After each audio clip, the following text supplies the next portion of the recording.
जय हिंद दोस्तों। Education society में आपका स्वागत है। आज हम राजनीति शास्त्र के बारे में डिस्कस करेंगे। राजनीति शास्त्र ये टीजीटी पीजीटी के लिए बहुत ही इम्पोर्टेंट है।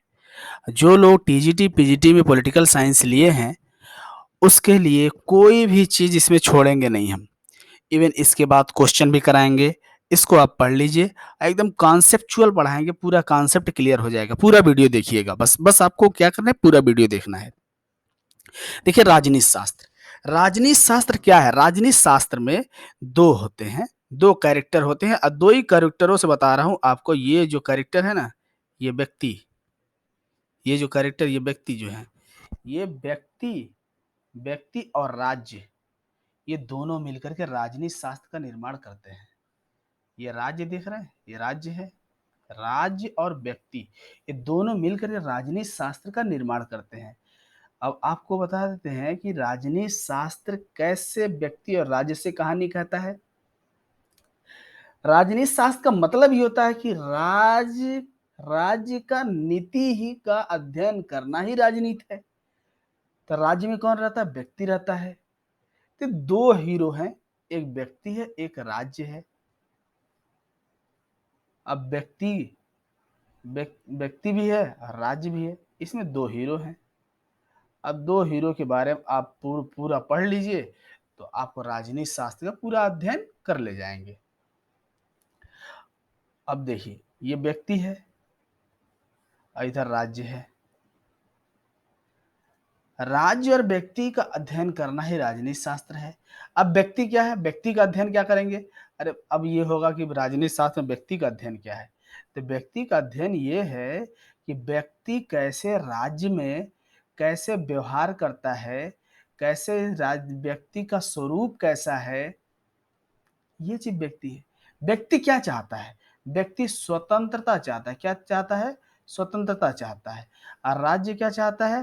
राज्य सत्ता चाहता है। सब क्या चाहता है? सत्ता चाहता है। राज्य कहता है कि हम सत्ता के द्वारा हम राज्य को चलाएंगे। राज्य राज्य हमेशा सत्ता चाहता है। कहीं भी देखिए, राज्य हमेशा सत्ता चाहता है, लेकिन व्यक्ति हमेशा स्वतंत्रता चाहता है। जैसे आपके घर में आपके पिताजी हैं, अब पिताजी जिस दिन नहीं है उस दिन एकदम स्वतंत्रता महसूस होती है, एकदम लगता है कि फ्री हैं। खूब घूमो, खूब खाओ पियो, दौड़ो, ऐश करो, कोई बोलने वाला है नहीं। लेकिन जब वो आ जाते हैं तो सत्ता आ जाती, नहीं आ जाती घर में। इसी तरह राज्य भी है। अच्छा, पॉलिटिकल साइंस में कुछ लोग कन्फ्यूजन होगा कि राज्य उत्तर प्रदेश को, बंगाल, बिहार, उड़ीसा को ही राज्य कहा जाएगा। नहीं भाई, ऐसा नहीं है। ये हमारे देश के आंतरिक मामले में ऐसा राज्य बनाया गया है। ये प्रोविंसेस इसको कहा जाता है। ये रियासत, एक तरह से रियासत मान लीजिए, इसको एक सूबा मान लीजिए। एक सूबा का मालिक सूबेदार बनाया जाता है। राज्य के अंतर समझिए उपराज्य की तरह है। राज्य ही है, इसको राज्य ही बोला जाएगा। लेकिन इंटरनेशनल लेवल पे जब किसी देश को जब कहा जाता है तो उसे क्या कहा जाता है? राज्य कहा जाता है। क्या कहा जाता है? राज्य कहा जाता है। अब देखिए, राजनीति शास्त्र में दो हीरो हैं, एक व्यक्ति है, एक राज्य है। राज्य कहता है हम सत्ता थोपेंगे किस पर? व्यक्ति पर। किस पे थोपेंगे? व्यक्ति पर।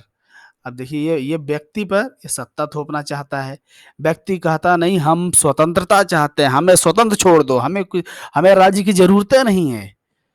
तो व्यक्ति का राज्य कहता है नहीं भाई, हम तुम्हें छोड़ेंगे नहीं, हमें सत्ता चाहिए व्यक्ति के ऊपर लगाने के लिए।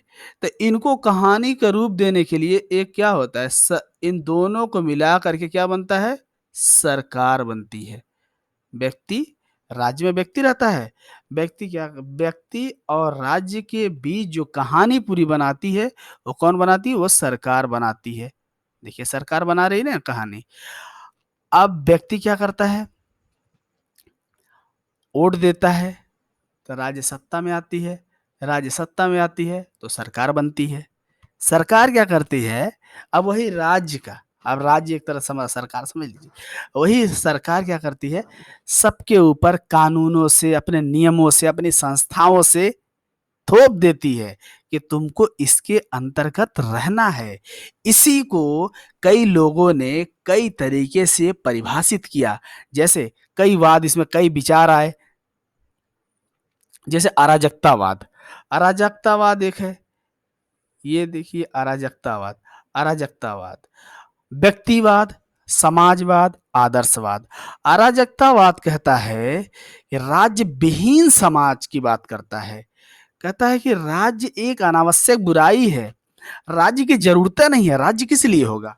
राज्य की जब हमको जरूरत पड़ेगी तब ना तो राज की जरूरत होगा। तो राज्य की हमें सत्ता की जरूरत नहीं है। स्वतंत्रता चाहता है, हमने बताया ना व्यक्ति क्या चाहता है, स्वतंत्रता चाहता है। राजकतावाद कहता है हमको राज्य की जरूरत नहीं है। राज्य किस लिए चाहिए? कोई ज़रूरत नहीं है। हम लोग इतना सक्षम है, इतना अच्छा, इतना दिमाग हमारे पास है कि हम लोग लड़ाई झगड़ा कुछ भी नहीं करेंगे और अपने आप अपना अपना विकास हम कर लेंगे। हमें स्वतंत्र रहने दो, हमें कोई सत्ता की ज़रूरत नहीं है। क्योंकि जब सत्ता रहेगी तो कुछ न कुछ स्वतंत्रता तो छीनेगा। राज्य के पास, मोदी जी के पास सत्ता है तो बहुत सारी चीज़ स्वतंत्रता लोगों को छीना गया कि नहीं छीना गया? स्वतंत्रता तो छीनी, कुछ न कुछ तो छीना ही जा सकता है। आप किसी से अपने से कुछ कर नहीं सकते, छड़ुआ सांड की तरह नहीं रह सकते। लेकिन अराजकतावाद कहता है ना, हमें छड़ुआ की छुट्टा छोड़ दो हमें। जैसे छड़ुआ सांड होते हैं, बैल होते हैं, छुट्टा छोड़ दो। अराजकतावाद कहता है कि राज्य में हम लोग इतने समझदार हैं कि हम किसी के साथ गलत करेंगे ही नहीं। तो इसीलिए इसे कहा जाता है राज्य एक अनावश्यक बुराई है। मतलब राज्य की जरूरत भी नहीं है, राज्य बन गया है तो बुराई है एक तरह से। व्यक्तिवाद, अब वहीं देखिए व्यक्तिवाद क्या कहता है। व्यक्ति कहता है राज्य एक आवश्यक बुराई है, राज्य एक आवश्यक बुराई है। न्यूनतम राज्य की बात करता है, न्यूनतम राज्य की बात करता है। राज्य कहता है, जैसे वर्तमान जो सरकार है, जो बीजेपी सरकार है, ये व्यक्तिवादी सरकार है। इसमें क्या कहता है कि व्यक्ति को अकेला छोड़ दो। अब इसमें कहता है कि हम सत्ता, राज्य कहता है कि हमारे पास सत्ता तो रहेगी, लेकिन हम आपको छोड़ देंगे, आप अपना विकास करिए। हम जानते हैं आप व्यक्तिवादी सरकार जो थी, वो कहती हम जानते हैं आपके पास इतना ज्ञान है, इतना आप सक्षम हैं, आपको नौकरी देने की ज़रूरत नहीं है, आप अपना विकास कर लेंगे। आप अडानी अंबानी किसी कम नहीं है, सभी लोग अब अडानी अंबानी हैं। इसमें कोई ज़रूरत नहीं किसी को नौकरी देने के लिए। इसीलिए हाँ, अगर चीन पाकिस्तान कोई हमला करता है तो उससे हम निपटने के लिए तैयार हैं। इसीलिए न्यूनतम राज्य कहा गया है। यानी आपको सुरक्षा देने की बस बात करेगा। सुरक्षा देने के बाद मतलब न्यूनतम राज्य, बाकी काम आप करिए, बाकी खेलिए, कूदिए, अपना कमाइए, इकोनॉमिक रूप से मजबूत होइए। आप जो बेचना है बेचिए, कोई ज़रूरत नहीं है हमको हस्तक्षेप करने की। ये हो गए व्यक्तिवाद।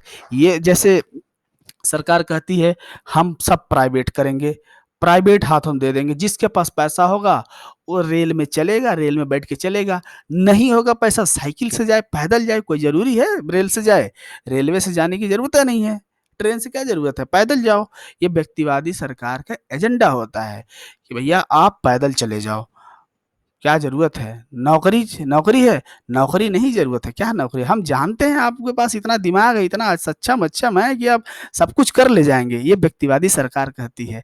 देख रहे हैं ना ट्रेनों को जला रहे हैं सब लड़के, तो ये क्या कहती है सरकार, कह रही है हम प्राइवेट में दे रहे हैं। ट्रेनों को जलाओ, हम प्राइवेट में देंगे, जितना जलाना जलाओ, आप प्राइवेट समझे। अरे हम जानते हैं आपको नौकरी की ज़रूरत नहीं है, आप इतने समझदार हैं कि आप अपना विकास कर लेंगे। आप लोग कह रहे हैं कि नहीं हम अपना विकास कर ही नहीं पाएँगे। सरकार मोदी जी, पूरे मोदी जी के गवर्नमेंट से आप लोग रिक्वेस्ट कर रहे हैं कि हमको जॉब दीजिए। वो कह रहे हैं नहीं जॉब की ज़रूरत नहीं है। जॉब की क्या ज़रूरत है? अरे आपके पास इतना इतना आपके पास दम है कि आप अपना विकास कर लेंगे। आप कहते हैं नहीं हम अपना विकास नहीं कर पाए, वो कह रहे हैं नहीं हम कर लेंगे। ज़रूरत पड़ी, आप भूखे मरेंगे, तो हम आपको 5 किलो गेहूँ और ₹500 दारू पीने के लिए दे देंगे। यही होता है न्यूनतम राज्य। यानी कोई भी हमला करेगा, कोई भी पुलिस जैसे आपको सुरक्षा देना है, कोई आपको मार रहा है, पीट रहा है, तो हम आपको सुरक्षा दे देंगे। ये व्यक्तिवादी सरकार यही कहती है, व्यक्तिवाद इसी पे। तो इसीलिए कहा गया है, राज्य एक आवश्यक बुराई है। यानी राज्य एक आवश्यक बुराई है। राज्य है, मतलब राज्य की ज़रूरत ना पड़ती। राज्य है एक आवश्यक बुराई। क्यों बुराई? क्योंकि न्यूनतम राज्य खाली सुरक्षा की बात करता है। अगर आपको कोई मारता है तो हम सुरक्षा के लिए आपके लिए चले आएँगे। आप अडानी, अंबानी से कम नहीं। बस इसी तरह आप समझिए जब कोई प्राइवेट चीज़ है तो व्यक्तिवाद है। प्राइवेटाइजेशन यानी गवर्नमेंट अगर स्कूल में जा रहे हैं, तो समाजवादी हो जाएगा। आप प्राइवेट स्कूल में जाएँगे, तो व्यक्तिवादी हो जाएगा। मतलब व्यक्ति पे ध्यान देता है। हाँ, एक-एक व्यक्ति के एक व्यक्ति पे ध्यान देता है कि आप व्यक्ति व्यक्ति हैं, आप जो है सब कुछ अपने आप कर सकते हैं। अब समाजवाद, अब चलिए इसके बारे में समझ में आ गया होगा, समाजवाद की बात करते हैं। अब समाजवाद, समाजवाद, समाजवाद क्या कहता है? राज्य एक अच्छी संस्था है। क्या कहता है? राज्य एक अच्छी संस्था है। राज्य लोगों को नौकरी दे, राज्य का कर्तव्य है कि लोगों को नौकरी दे, लोगों को भूखे ना मरने दे, लोगों को हॉस्पिटल की व्यवस्था करे। किसकी व्यवस्था करे? हॉस्पिटल, लोगों को हॉस्पिटल की व्यवस्था करे। लोगों के लिए अगर कोई डेथ हो जाता है किसी का, उसका पोस्टमार्टम कराए। उसको यानी जन्म से माँ के गर्भ से लेकर के मृत्यु तक का ठेका राज्य लेता है। आप देखते ही हैं कि सेवा जो करता है गवर्नमेंट सेक्टर में, इसीलिए सेवा कहा जाता है गवर्नमेंट सेक्टर को। जब अब आप कहीं जाते हैं तो आप कहते हैं हम सेवा में जा रहे हैं, इस सर्विस में जा रहे हैं, इस सेवा के लिए जा रहे हैं, हॉस्पिटल सेवा के लिए जा रहे हैं। हॉस्पिटल में नौकरी कर रहे हैं लेकिन क्या कहते हैं आप सेवा हम कर रहे हैं। सिविल सर्विसेज़ की नौकरी कर रहे हैं लेकिन आप कह रहे हैं सेवा कर रहे हैं। पीजीटी में हो जाएँगे, लेक्चरर हो जाएँगे लेकिन आप कहेंगे सेवा कर रहे हैं। समाजवाद क्या कहता है? सेवा की भाव से देखता है। माँ के गर्भ से लेके मृत्यु तक की सब आपका इंतज़ाम करता है। यही है समाजवाद। अगर आप सरकारी स्कूल में जाते हैं, तो सरकारी सरकारी संस्थाओं का अगर आदर करते हैं, रिस्पेक्ट करते हैं, अगर आप नौकरी का सरकारी नौकरी को अगर चाहते हैं, इसका मतलब आप समाजवादी हैं। आप प्राइवेट चाहते हैं, प्राइवेट की तरफ अगर ध्यान देते हैं कि नहीं प्राइवेट अच्छा है, सरकारी अच्छा नहीं है, यानी आप व्यक्तिवादी हैं, व्यक्तिवादी सोच के हैं। आदर्शवाद, आइए आदर्शवाद की बात करें। आदर्शवाद, आदर्शवाद में अधिकतम राज्य की बात करता है। क्या करता है? अधिकतम राज्य की बात करता है आदर्शवाद। ये है आदर्शवाद, ठीक है? आदर्शवाद अधिकतम राज्य की बात करता है। जैसे आदर्शवाद ये कहता है कि राज्य में सब कुछ है, राज्य में व्यक्ति रहता है, तो राज्य के अंदर सब कुछ आता है। राज्य जो कहे वो मान लेना चाहिए। राज्य कभी गलत कर ही नहीं सकता, राज्य गलत नहीं कर सकता।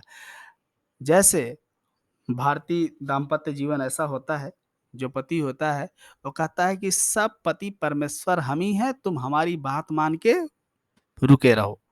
जो भी हम करें उसे मानो। उसका विरोध ना करो कि हम गलत बोले हैं। चाहे वो गलत भी बोले, अगर हम आम को इमली कहें तो आम को इमली कह दो। यानी क्या करता है? सत्ता करता है, सत्ता का प्रयोग करता है। अपने घर में आपके अपने घर में भी देखते होंगे, जो कह दिए वो मान लिया। वो गलत भी रहे तो वो मानना पड़ेगा। तो आदर्शवाद का यही थीम है, आदर्शवाद यही कहता है, अधिकतम राज्य। देखिए राज लिखा है, आप इसको राज्य कर लीजिए। ये है ना? आप इसको इधर कर्सर कहाँ चला जा रहा है?